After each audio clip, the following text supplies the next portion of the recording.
The coolant line on the Iron Sparrow had been leaking for 3 days, and Holden Ward was tired of hearing it hiss.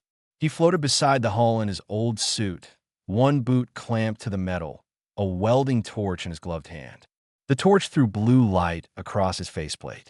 His cat, a tabby named Button, watched him through the porthole with the flat disapproval only cats could manage. "I see you judging me," Holden said into his suit radio. Button did not answer. Around him, the wreck field stretched for 1,000 kilometers. Dead ships drifted in slow, silent formations, some as big as small moons, others no larger than a truck.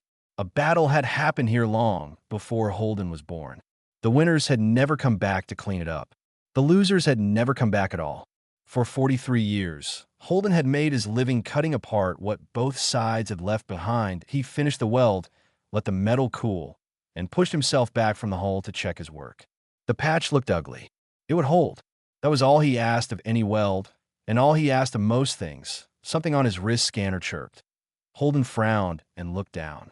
The reading was small, just a flicker, the kind of signal he usually ignored. But this one had a shape he did not know. Most wreck field signals were the ghosts of dead reactors or broken beacons, patterns he could recognize in his sleep. This one pulsed once, then went quiet, then pulsed again. Almost polite, almost like it was waiting for him to notice. He noticed. He pulled himself back through the airlock, stamped snow like frost off his boots, and sat down at the cockpit console with a mug of reheated soup. Button jumped onto his lap and began the slow process of making herself comfortable on top of the man who was trying to work. The signal was coming from inside a cracked open dreadnought 2 days to port. Holden had scavenged the outer decks of that ship years ago. He had never gone deep. The inner hull had been too unstable, and the returns had not been worth the risk. But he had a patched coolant line and a quiet week ahead. In curiosity, which he had been told many times was going to kill him, he turned the tug toward the dreadnought and settled in. What Holden did not see, and could not see, was that the moment his scanner picked up the signal, a mirror of that ping had traveled far. It had crossed empty space, slipped past 3 jump relays, and arrived in a pale green office on the command deck of a carrier called the Thirdborn Grace. There it had landed on the desk of a woman named Sasai, who was a strike commander in the Vurothi Dominion. Sasai had 4 arms, skin the color of wet slate, and eyes that did not blink often. She read the alert twice. Then she stood up so fast her chair spun behind her. "Give me the archive office," she said. "Priority black." Her aide paled. "Commander, black priority requires, I know what it requires. Get them." The call went through. The voice on the other end was thin and old and did not introduce itself. "Which beacon?" the voice said. "The one in Sector 19. The wreck field." It pinged. There was a long silence. Then the voice said, very softly, "Who pinged it?"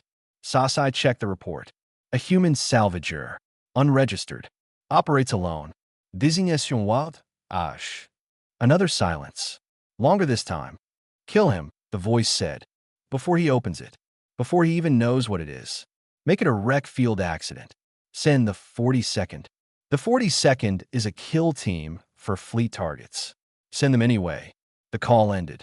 Sasai stood in her office for a long moment, looking at the name on her screen. Wild? Ash.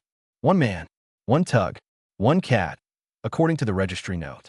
She had been given orders in her career to erase cities, to end campaigns, to remove entire bloodlines. She had never been given an order to send 42 elite operatives after 1 salvager. Whatever was in that wreck field, the archive was more afraid of it than she had ever seen them be of anything. She gave the order. Holden, 2 days away, finished his soup. Button had settled into a warm loaf on his leg and was snoring in small, irregular bursts. The dreadnought grew larger in the forward window, a broken giant with its ribs showing, half frozen in the long cold of empty space that he slowed the tug and began his approach. The hull of the old ship was scored with weapon marks older than any living memory. Holden had seen 10,000 wrecks in his life, and still there was something about this one that made him quiet. "You feel that?" he asked Button. Button did not. He docked at an old maintenance port. The seal held on the 3rd try. He suited up again, took his cutting torch, his clamp, his small repair kit, and a flask of coffee, because some things a man did not go into a dead ship without. The inner corridor was dark and tilted. Frost covered the walls in delicate patterns. His boots made small magnetic clicks as he walked. The signal from his wrist scanner pulsed stronger now, still polite, still patient, leading him deeper. He did not know he was being hunted. He did not know that cloaked ships were already moving toward the wreck field at Hardburn. He did not know that his name was being said in rooms he would never see, by people who had decided he was already dead. He only knew that the signal was close now, and that something in this ship had been waiting a very long time for a visitor. He kept walking. The cloaked ships arrived 6 hours later, and the first thing they noticed was that the human was not where he was supposed to be. The 42nd kill team deployed in silence.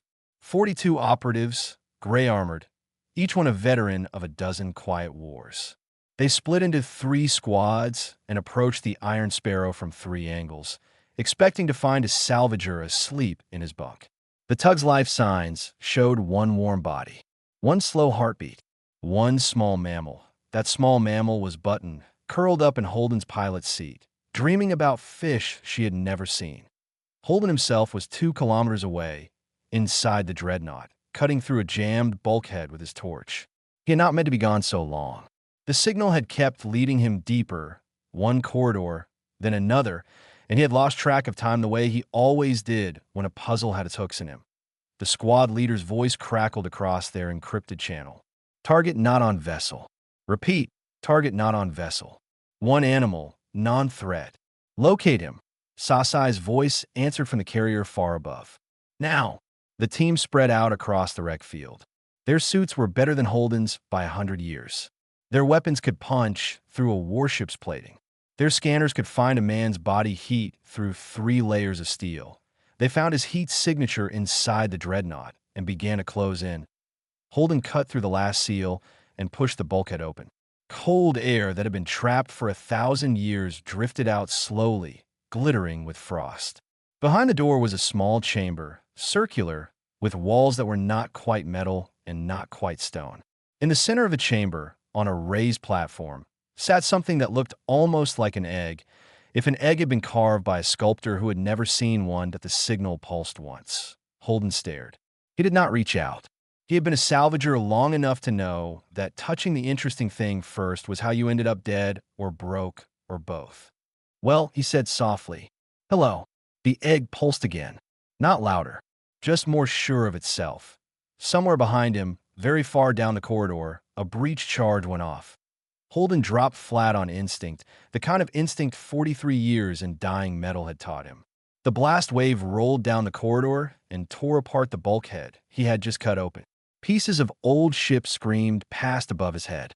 His ears rang. His hand still held the torch that a voice that was not human spoke in a language he did not understand, somewhere far down the dark. Holden did not wait to learn what they were saying. He scrambled sideways into a maintenance shaft he had spotted earlier, the kind of narrow gap a salvager used to reach wiring, too small for a man in armor. He pulled himself in and lay still, breathing shallow, heart hammering. Boots clanked past the opening. Large boots, heavy ones, 3 pairs, then 4, then more. He counted to 100 and kept counting. The kill team swept the chamber. They saw the egg. One of them reported it. The reply from above was immediate and sharp. Do not touch it. Find the human. Kill him. Leave the object alone. Holden, in his narrow shaft, could not hear the order. But he could hear the shift in their movement, the way trained people moved when they had been told to hunt, that he crawled further into the dark. The shaft opened into an old ventilation duct, half collapsed, webbed with frozen condensation. Holden knew ducts. Ducts were where a salvager went when he needed to know a ship without walking its halls. He moved on his belly, pushing his torch ahead of him, trying not to make a sound. Behind him, the team split and began moving through the corridors in the pattern he recognized from old military manuals he had read on slow nights. They were professionals. They were coming for him from 4 directions at once. He reached a junction and stopped.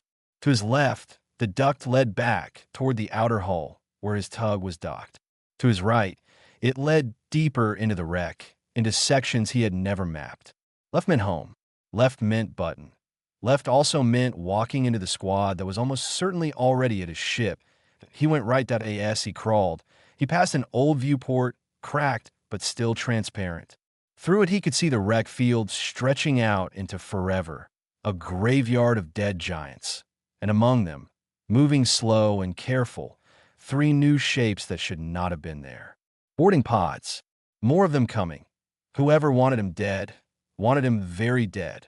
Holden kept his voice low, though no one was listening. "What did you get me into, old man?" he said to the ship around him, to whatever had built the egg, to himself. The signal from the egg pulsed once more, softer now, almost apologetic. He reached a place where the duct had collapsed completely. Metal blocked his path. He turned, torch ready, and saw a shape at the far end of the duct behind him. Gray armor, helmet with a single slit of red light. Rifle raised. The operative fired. Holden threw himself sideways into a side shaft he had not even seen, and the plasma bolt cut through the space where his chest had been. The heat of it washed over his suit and made his display flash warnings in every color it had. He fell 2 meters and landed hard on his shoulder in a lower corridor. Pain flared. He rolled, came up running, limping, cursing, and did not stop. Somewhere above him, the operative was already reporting his position. Holden had been hunted before by debt collectors in bad weather and his own bad decisions. He had never been hunted by people like this. He ran anyway. He knew the bones of dead ships. He knew them better than anyone alive. The bones, he hoped, would know him back. Holden Ward had a torch, a bad shoulder, and a very clear memory of every wreck he had ever cut apart. The men chasing him had none of those things. He limped through a sloping corridor where the deck had buckled during the ship's death, tilting everything 15 degrees to starboard. A younger man would have run. Holden walked, because running on tilted metal was how you broke an ankle, and a broken ankle in a dead ship was the same as being dead already. Behind him, he heard the hunters coming. They were fast. They were coordinated. They spoke in short, clipped bursts on a channel his old suit could just barely pick up as static. Their boots made a heavier sound than his, because their armor was heavier. That was going to matter if he reached a section where the corridor opened into what had once been a cargo bay. The roof had partly collapsed. Huge old crates, frozen in place for 1,000 years, hung at broken angles from the ceiling, held up by nothing but ice and luck. A single wrong vibration would bring them down. Holden looked at the crates. He looked at the floor under them.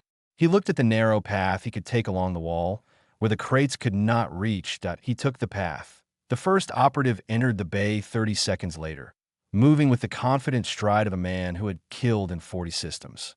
He raised his rifle. He fired once, a searching shot, into the dark. The shot hit a crate. The crate groaned. The ice that had held it shifted. Then, with a long, slow scream of old metal, the ceiling gave up. 3 crates fell. Then 6. Then the entire frozen stack came down in a single roaring collapse. The operative tried to leap clear. He was fast. He was not faster than 1,000 years of pent-up gravity. By the time the dust settled, there were 4 men in the bay. 3 were standing. 1 was not anywhere that mattered. Their squad leader cursed in his own language and ordered them around. Holden was already gone, slipping through a service hatch on the far side. Breathing hard, his shoulders screaming, he kept moving. He led them through a reactor compartment where the old core still leaked faint radiation, the kind that would not hurt a man passing through, but would eat through a modern suit's cooling system in 10 minutes. 2 operatives followed him in. Neither followed him out. Their own suits cooked them from the inside before they realized what the air was doing. He led them through a section where the outer hull had been weakened by age and weapon scars. He crossed it fast and light. 3 of them crossed it heavy and armed. The floor held for him. It did not hold for them. They fell in a vacuum and did not fall back. He did not fire a single shot. He did not even aim his torch at anyone. The ship did the work. It always had. The squad leader, a veteran named Garrick, began to understand something his training had not prepared him for. He had hunted soldiers, pirates, rebels, assassins. He had never hunted a man who knew the battlefield the way a shepherd knew his hills. "He is not fighting us," Garrick said on the command channel. He is walking us into our graves.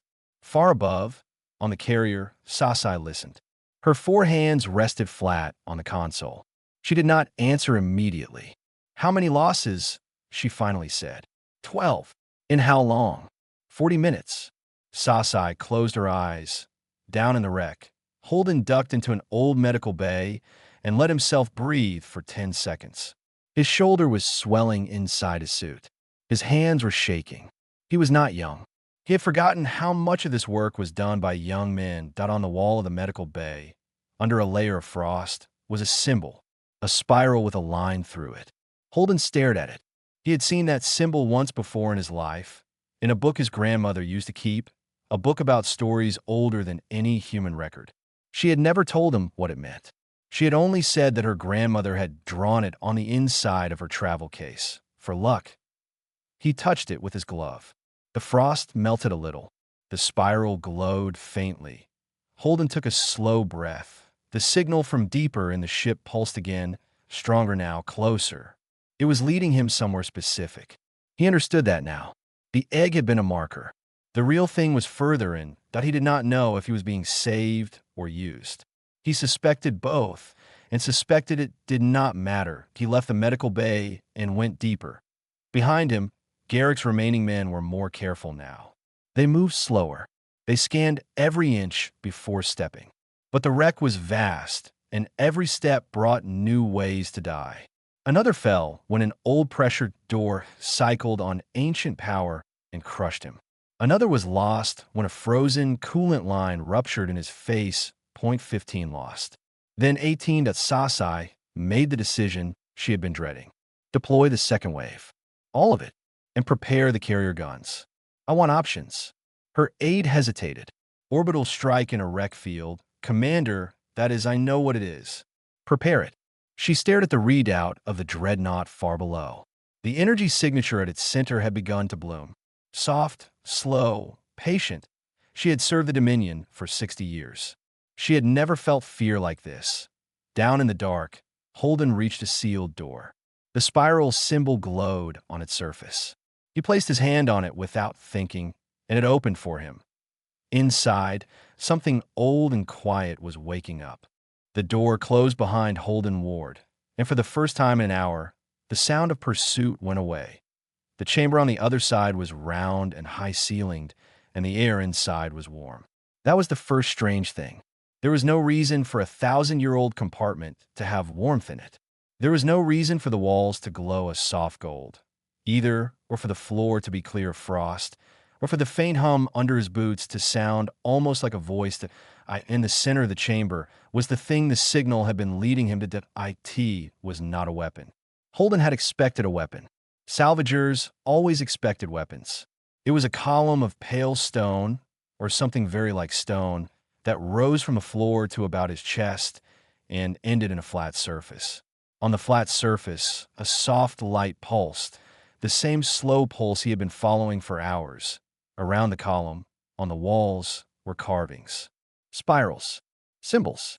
Faces that were almost human, but not quite, long-jawed and wide-eyed, with the kind of weary kindness you saw in old farmers at the end of a long harvest. Holden stood still for a long moment. I don't know what you are, he said quietly, but I think someone wanted you found. The pulse of the column shifted. The light in the chamber brightened. Not much, just enough that the carvings seemed to move. Holden took a step closer. Then another. He placed his gloved hand on the top of the column because it seemed to be asking him to. Something in the column woke that it was not loud. It was not violent. It was the feeling of a very old house recognizing that someone had come home. Warmth spread up through his glove, into his suit, into his shoulder where the pain had been. The pain eased. His breathing slowed. His scanner, which had been screaming alerts, went quiet on the walls. The carved faces seemed to look at him in his head, not in words, but in something older than words. He understood a little. This place had been left here by people who had lived once and been erased. They had known they were going to be erased. They had known there was nothing they could do to stop it.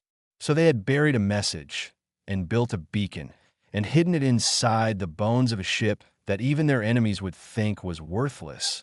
The message was not a curse. The message was a record, a truth that could not be killed. The beacon needed only one thing to send out: a living witness, someone who had come to it not with a weapon, but with curiosity. Holden Ward, salvager, tired man, cat owner, had walked in holding a torch and a coffee flask. The beacon, patient, had decided he was enough. Far above the wreck field, on the bridge of the Third-born Grace, Sasai's console lit up with an alert so bright her aide stepped back. "Energy bloom," the aide said. "Commander, it is blooming." It is. Sasai did not wait. She had already read the old files. She had read the redacted reports.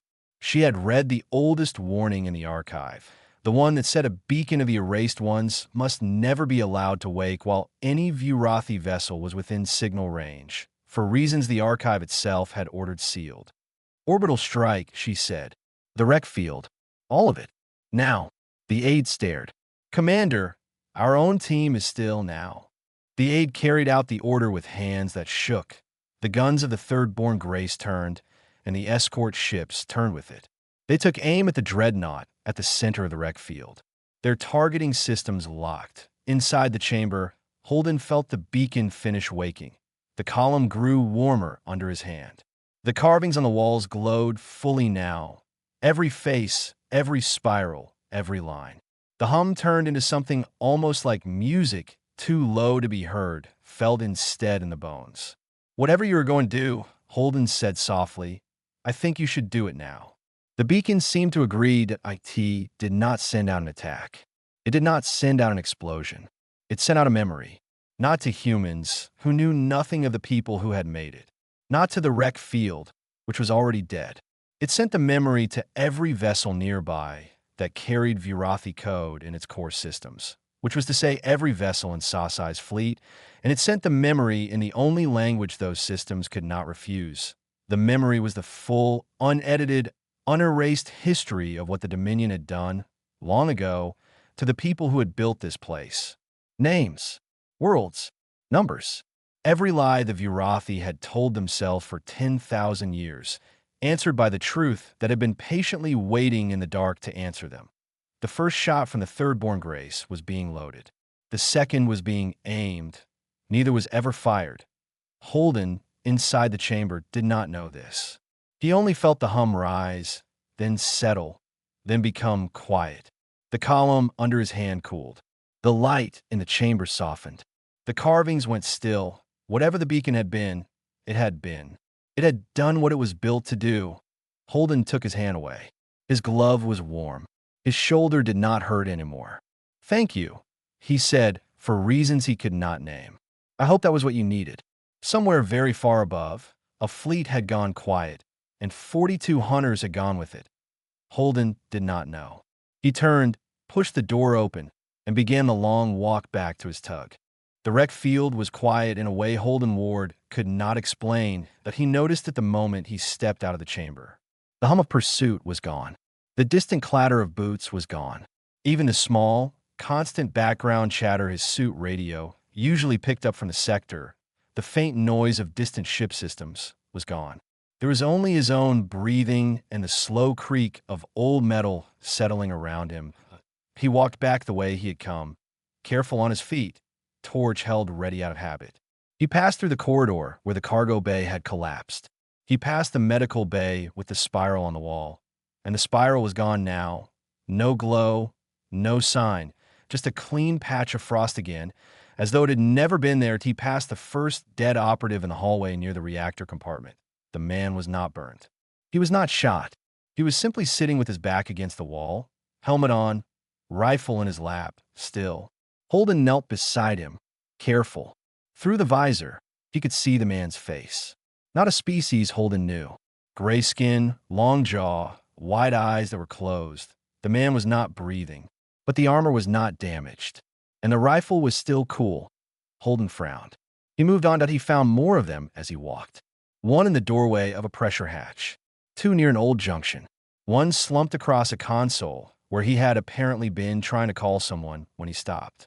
None of them had wounds. None of them had fought anything. Their suits were intact. Their systems were dark. IT was not like death Holden knew. It was more like something had reached inside each of them, and simply turned a light off that he reached the outer corridor where his tug was docked. The airlock was still sealed. He cycled it open with shaking hands and stepped inside, expecting anything, expecting nothing. Button was sitting on the pilot's seat, washing her face. Holden sat down hard on the deck. He pulled his helmet off. He breathed the stale, warm air of his own tug, and he laughed, a tired, broken laugh, because it was that or cry, and he had not cried since his wife's funeral 20 years ago. Button jumped down and walked over and bumped her head against his knee. "Yeah," he said. "Yeah, me too." He sat there a long time. Eventually, he climbed into the pilot's seat, ran his checks, and pulled the Iron Sparrow away from the old dreadnought. His scanners came alive slowly. They had been stunned by something during the event, and now they were recovering. What they showed made him sit very still. The wreck field, which had been full of ships an hour ago, was full of different ships now. A carrier, 3 escorts, 2 troop transports, all of them drifting, none of them powered. Their running lights were dark. Their engines were cold. Their hulls were intact. They looked like the dead ships around them, only newer, only stranger, only wrong that he flew closer to one. A small scout, the kind of command staff used for inspection. It did not respond to any hail. Its lights were out. Through the viewport of its bridge, Holden could see a figure slumped against the console. 4 arms. Gray-skinned. He pulled back. He did not understand. He understood enough. Whatever the beacon had sent out, it had not harmed these ships. It had harmed the thing inside them that let them work.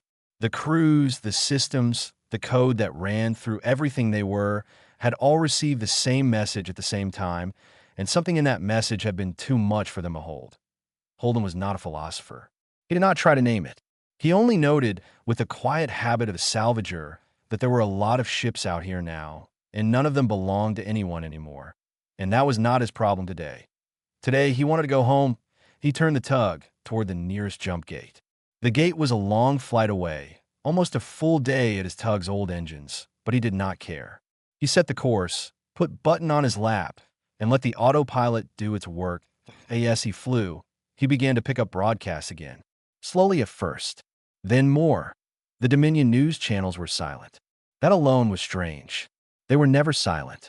Then, piece by piece, other channels began to speak. Human colony networks, independent traders, small worlds on the far edge of the Dominion's reach. They were all reporting the same thing. Virathi ships had gone dark across 6 sectors. Not destroyed, just dark. Their crews could not be reached. Their command posts were not responding. Along the old erased frontier, in systems the Dominion had controlled for generations, other things were happening too. Old towers were lighting up. Buried beacons, it seemed, were waking. The voice on one trader's channel was a young woman, breathless, almost laughing. She said it sounded like the end of something old. Holden listened. He drank cold coffee. He petted his cat that he reached the jump gate. It was open and empty and had no Dominion patrol to stop him. He passed through it on the other side. He flew another day and reached a small human outpost on the edge of the old frontier. 2 moons, 1 station, 1 bar, 1 dock. He had been there before. It was the closest thing to home he had. The dockmaster waved him in with the same bored wave he always used. Holden docked. He fed Button. He sat on his bunk with his hands on his knees and looked at nothing for a while. Someone knocked on his hatch. Holden looked up. 2 people were standing outside. A man and a woman, both tired, both human, both in plain clothes that were trying a little too hard to be plain. The woman smiled, the small, polite smile of someone who had come to ask questions she already partly knew the answers to. "Mr. Ward," she said, "we were hoping we could talk." Holden looked at them for a long moment. Then he stood and opened the hatch and let them in. The woman's name was Rella. The man's name was Dent.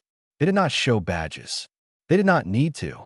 Holden Ward had lived long enough to know what kind of people they were just by how they sat down in his tug. They took the 2 small seats near the galley. Holden made coffee because his mother had raised him to, and also because his hands needed something to do. Button sat on the galley counter and stared at Dent with the hard green stare of a cat who had decided a stranger was tolerable, but only barely. "You were in Sector 19, Rella said. "It was not a question." "I was." "You went into the dreadnought." "I did." Can you tell us what you saw? Holden poured the coffee. He set the cups down. He sat on the small bench across from them and thought for a long moment before he answered that he told them. He told them about the signal, and the chase through the wreck, and the chamber with the column, and the warmth, and the hum that was almost music.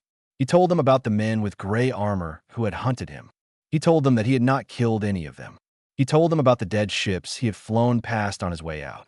He told them about the spiral on the medical bay wall, and about his grandmother's grandmother, and the travel case she had drawn the same spiral on. When he was done, Rella and Dent were quiet for a while. Dent finally spoke. His voice was soft. Did it speak to you? In words? No, not in words. But you understood it. A little. Yes. Dent nodded slowly, like a man filing something into a place that already had a shape for it. Rella took a small breath. Mr. Ward, you should know that what happened in that sector happened in others too. At the same time. 6 sectors. Possibly more. The Dominion's command fleets are dark. Their outer systems are quiet. Something very old woke up, and it woke up everywhere at once. We do not know yet what this means, but it means that the sky is not what it was last week. I figured we would like to ask you to come with us, to talk to some people, to help them understand. Holden looked down at his coffee. He thought about his tug and his cat and the patched coolant line that was already hissing again somewhere behind the wall. He thought about the chamber and the warmth and the faces on the carved walls. Will you make me come? He said. Rella smiled a little. No, we will ask. We will ask more than once. But no. Holden nodded. He thought some more. I will talk to your people, he said. Once. Here. Then I'm going home. That is fair. Good coffee. It is terrible coffee, Dent said, with a small, unexpected smile. Thank you for making it. They stayed an hour. They asked careful questions. Holden answered them honestly, because he did not know any other way. They did not write anything down. They did not record. They listened the way a careful doctor listened to a patient, and when they were done, they thanked him, and they left. Before she stepped out, Rella paused at the hatch. Mr. Ward, for what it is worth, the people who sent the strike force after you, their records are being read now by everyone. The Dominion will not survive it. Not in the shape it had. Too many worlds are remembering too much. Holden looked at her. I did not do that, he said quietly. I only opened a door. Yes, Rella said. And that was enough. She left. Holden stood in his hatch for a while. Button pushed past his legs and jumped to the deck outside. Walked 2 steps, sniffed the air, and walked back in with the clear air of a cat who had considered adventure and rejected it. Holden shut the hatch. He went to his pilot's seat. He sat down, but he did not fly anywhere that night. He just sat and watched the small stars through his viewport and drank coffee that was not good. In the weeks that followed, other news came. Human colonies on the old erased frontier found things slowly. Towers that glowed softly at dawn. Wells that gave sweet water again after centuries of being dry. Old patterns in the soil, visible from orbit, that had not been visible before. In 6 sectors, the Dominion's grip loosened, then slipped, then fell away. Other species, long silent under that grip, began to speak again. The archive, whatever it had been, went quiet forever. Holden did not read much of the news. He fixed his coolant line. He fixed it twice because he did it wrong the first time. He took small jobs, little ones, nothing deep, nothing strange. He came back to the outpost every few weeks. He fed Button.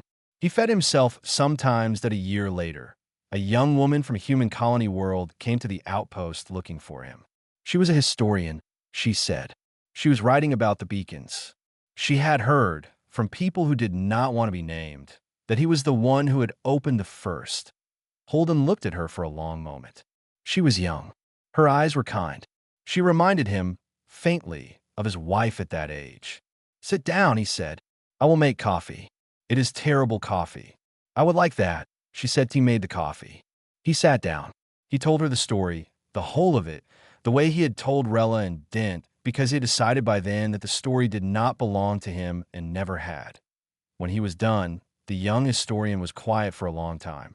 Mr. Ward, she finally said, may I ask you one thing? Why did you go in when the signal pinged? You did not have to. Holden thought about that. Because it was polite, he said at last. It waited for me. It did not demand. It just kind of asked, and I had a patched coolant line and a quiet week. And I was curious. She smiled, a small, wondering smile. That is the whole reason. That is the whole reason. She wrote it down in her book. He watched her write it. Button climbed into his lap and purred. Outside the small round window of the Iron Sparrow, the stars were quiet and kind and very old. Holden Ward, salvager, who had once been sent 42 hunters to kill and had survived what had erased them all, drank his bad coffee and was for the first time in a very long time content.